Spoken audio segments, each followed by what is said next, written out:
정부가 티몬과 위메프 정산 사태에 대해 대응책을 쏟아내고 있지만 빚 돌려막기에 불과하다는 지적이 나오는데요. 있어야 할 돈은 과연 어디로 갔을까? 모기업인 큐텐이 중심이 된 자금 흐름을 둘러싼 의혹은 여전합니다. 구영배 대표는 남은 돈이 없다고 했지만 자금을 빼돌렸다는 의심을 키우는 정황들이 곳곳에서 감지되고 있습니다. 김성훈 기자와 자세한 얘기 나눠보겠습니다. 김 기자, 예. 판매 대금의 행방이 진짜 말 그대로 미궁인데 이와 관련해 수상한 정황이 포착되고 있죠. 네, 티몬에서 정산 지연 사태가 공론화되기 시작했던 시점인 지난달 19일에 판매자의 정산 시스템에서 석연치 않은 점이 포착됐는데요. 티몬의 쌍둥이 플랫폼인 티몬월드에서 상품을 판매하던 판매자들이 저희 취재진에 보여준 시스템 화면을 보면요. 대금 정산이 정상 처리가 됐고 심지어 출금까지 마친 것으로 나타났습니다. 하지만 실제로는 정산이 이루어지지 않았습니다. 들어보시죠. 정산 대금을 완료했어요. 그러니까 주지 않은 돈인데 준 것처럼 정산대금 나와 있다는 거죠. 왜 이런 일이 벌어진 겁니까? 네, 과거 큐텐의 운영부서에서 일했던 전직 직원은 시스템을 관장하는 큐텐을 의심했습니다. 시스템을 통해 자금 관리는 물론이고 마음만 먹으면 악용도 할 수 있다고 주장했는데요. 얘기 들어보시죠. 그 직원들의 개입이 분명히 있었다. 분명히 출금이나 정산을 할 때 한 번은 개입이 있거든요. 김 기자, 지금 보면은 미정산 사태가 티몬뿐 아니라 위메프, 그다음에 인터파크 같은 계열사에도 연쇄적으로 지금 일어나고 있죠. 네, 금융당국은 큐텐 계열사들의 적어도 1조 원의 자금에 문제가 있다고 보고 있는데요. 앞서 보신 정산 시스템을 토대로 무분별한 계열사 간 자금 돌려막기 문제가 얽혀 있는 것 아니냐는 의혹이 제기되고 있습니다. 구영배 대표는 과거 다른 플랫폼 위시 인수 과정에서 티메프의 판매 대금을 썼다고 일부 시인하기도 했습니다. 이를 뒷받침할 정황도 있는데요. 큐텐은 티몬과 위메프, 위시 등 플랫폼을 잇따라 인수한 뒤에 티몬월드나 위메프 플러스처럼 이름이 유사한 플랫폼을 추가로 만들었습니다. 전직 직원은 과거에도 유사한 패턴을 보였다고 설명했습니다. 엠스팝이라는 사이트를 인수할 때도 똑같이 그렇게 했었거든요. 또 다른 큐텐 베이스의 사이트를 만들어서 거기로 다 몰아넣은 다음에 기존에 있는 엠스팝 사이트는 그냥 없애버리고. 새로 만든 쌍둥이 플랫폼들은 정산 시스템의 도메인 주소도 유사한데요. 큐텐이 일종의 중앙 통제 시스템을 통해서 다양한 계열사의 자금을 관리한 것으로 추정되는 대목입니다. 대규모 미정산 사태가 터지기 전에 자금을 빼돌린 것 아니냐는 의혹도 증폭되고 있습니다. 베이스로 올라오면 모든 게 다 통합이 되고 이거 다 큐텐으로 흘러갈 수 있으니까. 이복현 금감원장은 자금 추적 과정에서 강한 불법 흔적이 드러났다고 말하기도 했습니다. 검찰도 불법적인 자금 흐름을 분석하면서 또 특히 사태가 불거지기 전 자산을 미리 해외로 빼돌린 의혹 등을 살펴보고 있습니다. 돈이 이 주머니에서 이 주머니로 아주 자연스럽게 옮겨간 그런 모습인데 이런 시스템을 중심으로 돈 주머니를 무리하게 키운 정황도 있죠.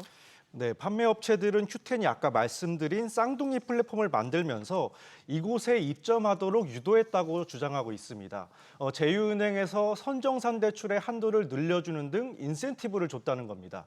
이 때문에 이미 현금 흐름에 악화일로를 걷던 큐텐이 통제 가능한 시스템에 자금을 끌어모은 뒤에 자금을 빼돌린 것 아니냐는 의혹이 일고 있는 겁니다. 큐텐의 시스템은 또 판매 대금이 일종의 가상계좌의 가상머니 형태로 관리되다가 판매자의 요청이 있을 때 현금으로 인출되는 구조를 가지고 있고요. 정산 기한을 길게는 80일까지 두었습니다. 판매 대금 유용 의심을 받을 수 있는 환경입니다. 결국에는 80일 기간 동안에 돈을 유용할 수 있는 그런 기간이 된다. 그런데 이런 판매 대금의 행방에 대해서 구 대표는 뭐라고 하나요? 네, 구영배 대표는 앞서 국회에 출석해서 판매 대금은 대부분 프로모션으로 썼다고 말했는데요. 하지만 금융당국은 이 말을 신뢰하지 않고 있습니다. 이복현 금감원장은 양치기 소년에 빗대면서 자금 추적에 집중하고 있다고 밝혔습니다. 프로모션. 구 대표가 언급한 이 프로모션과 연관된 상품권 논란도 지금 커지고 있죠.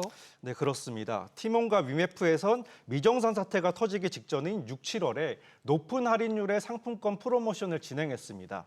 선결제를 하고 나서 상품권 발송은 나중에 하는 형태의 상품권을 집중 판매했는데요. 상품권은 판매 뒤 쓰이기 전까지 판매사가 판매금을 유동성으로 확보할 수 있습니다. 빠르게 현금을 마련할 수 있는 겁니다. 큐텐은 올 초 오렌지 프렌즈라는 상품권 관련 자회사를 세우면서 상품권 사업을 강화한 것으로 파악됐습니다. 중간 유통사 성격의 판매사로 상품권을 가져오고 할인율 조정 등을 거쳐서 티맵프 플랫폼에서 판매에 나섰는데요. 정산 시스템처럼 상품권 사업 부문에서 통합적인 역할을 수행한 겁니다. 하지만 판매금 등 자금 흐름 구조에 대해선 역시 알려진 게 없습니다. 검찰은 상품권을 통해 확보한 현금을 그룹 차원에서 돌려막기 등에 활용하려고 했는지 등을 살펴보고 있는 것으로 알려졌습니다. 김 기자, 결국엔 지금 의혹들만 계속 쌓이고 있는데 자금 행방은 어떻게 지금 쫓고 있나요? 네, 큐텐 테크놀라지라는 회사를 수사가 집중되고 있는 모습입니다. 검찰은 재무본부장 등을 불러 조사를 진행하고 있는데요. 이 법인에서 큐텐 계열사들의 재무와 기술 업무 등을 총괄하고 있는 만큼 독특한 정산 시스템에 기반을 둔 자금 흐름을 추적하는 데 결정적인 단서와 증거를 제공할 것으로 관측됩니다. 또 자금이 흘러갔을 것으로 예상되는 싱가포르에 있는 큐텐과 해외 법인들까지 전반적으로 살펴볼 방침입니다. 여기에 구영보 대표에 대한 수사 포위망도 좁혀질 전망인데요. 구 대표는 그간 자금 운용에 대해 보고를 받지 않아서 그룹의 재무적 흐름을 잘 알지 못한다는 취지로 얘기해 왔는데요. 검찰에 출석한 유하연 위메피 대표와 유광진 티몬 대표는 구 대표가 상품권 사업을 티몬에 넘기라고 지시했다고 증언을 했습니다. 자금 관련 구 대표의 역할에 대한 진술이 이어지면서 사기 횡령 혐의에 대한 수사도 속도를 낼 전망입니다. 지금 보면은 결국엔 궁극적으로 이번 사태 뭔가 이게 제도권의 구멍 이런 것들이 상당히 많은 걸로 좀 보여지는데 어떤가요? 네, 그렇습니다. 그래서 자금 추적에 애를 먹고 있는 데는 큐텐의 그룹 구조도 복잡하지만 판매 대금과 운영 자금이 명확히 구분돼 관리되지 않는데도 원인을 찾을 수 있습니다. 현재 티몬 등 이커머스 업체들은 자율로 판매 대금을 관리하고 있는 실정인데요. 이에 정부도 칼을 빼들었습니다.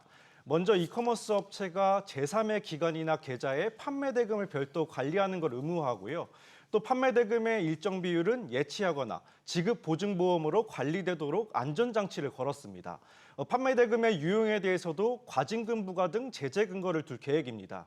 또 돌려막기에 단초가 된 정상기한도 40일 이내로 단축해 관리하기로 했습니다. 다만 금융당국이 머지포인트 사태 이후에도 이커머스를 규제 사각지대에 방치해왔다는 점에서 뒷북 대응 비판을 피해가기 어려워 보입니다. 뒷북 대응은 맞습니다. 이미 2년 전부터 자본 잠식 상태였고 머지 포인트나 그런 것을 경험했다 그러면 충분히 대비하지 못하고 관리하지 못한 것은 잘못이다.